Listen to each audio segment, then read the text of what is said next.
خطبہ نمبر 202 آپ علیہ السلام کا ارشاد گرامی۔ کہا جاتا ہے کہ یہ کلمات سیدۃ النساء العالمین کے دفن کے موقع پر پیغمبر اسلام صلی اللہ علیہ وآلہ وسلم سے رازدارانہ گفتگو کے انداز سے کہے گئے تھے۔ بسم اللہ الرحمن الرحیم۔ سلام ہو آپ صلی اللہ علیہ وآلہ وسلم پر، اے خدا کے رسول، میری طرف سے اور آپ صلی اللہ علیہ وآلہ وسلم کی اس دختر کی طرف سے جو آپ صلی اللہ علیہ وآلہ وسلم کے جوار میں نازل ہو رہی ہے اور بہت جلد ہی آپ صلی اللہ علیہ وآلہ وسلم سے ملحق ہو رہی ہے۔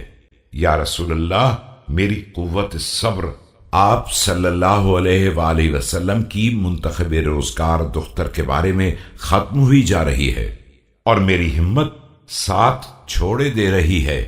صرف سہارا یہ ہے کہ میں نے آپ صلی اللہ علیہ وآلہ وسلم کے فراق کے عظیم صدمے اور جان کا حادثے پر صبر کر لیا ہے، تو اب بھی صبر کروں گا کہ میں نے ہی آپ صلی اللہ علیہ وآلہ وسلم کو قبر میں اتارا تھا اور میرے ہی سینے پر سر رکھ کر آپ نے انتقال فرمایا تھا۔ بہرحال میں اللہ ہی کے لیے ہوں اور مجھے بھی اسی کی بارگاہ میں واپس جانا ہے۔ آج امانت واپس چلی گئی اور جو چیز میری تحویل میں تھی وہ مجھ سے چھڑا لی گئی۔ اب میرا رنج غم دائمی ہے اور میری راتیں نظر بیداری ہیں، جب تک مجھے بھی پروردگار اس گھر تک نہ پہنچا دے جہاں آپ صلی اللہ علیہ وآلہ وسلم کا قیام ہے۔ ان قریب آپ صلی اللہ علیہ وآلہ وسلم کی دختر نیک اختر ان حالات کی اطلاع دے گی کہ کس طرح آپ صلی اللہ علیہ وآلہ وسلم کی امت نے اس پر ظلم ڈھانے کے لیے اتفاق کر لیا تھا۔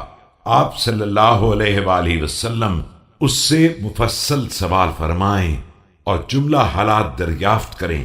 افسوس کہ یہ سب اس وقت ہوا ہے جب آپ کا زمانہ گزرے دیر نہیں ہوئی ہے اور ابھی آپ کا تذکرہ باقی ہے۔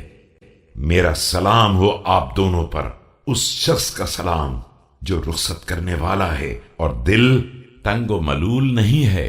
میں اگر اس قبر سے واپس چلا جاؤں تو یہ کسی دل تنگی کا نتیجہ نہیں ہے، اور اگر یہیں ٹھہر جاؤں تو یہ اس وعدے کی بے اعتباری نہیں ہے جو پروردگار نے صبر کرنے والوں سے کیا ہے۔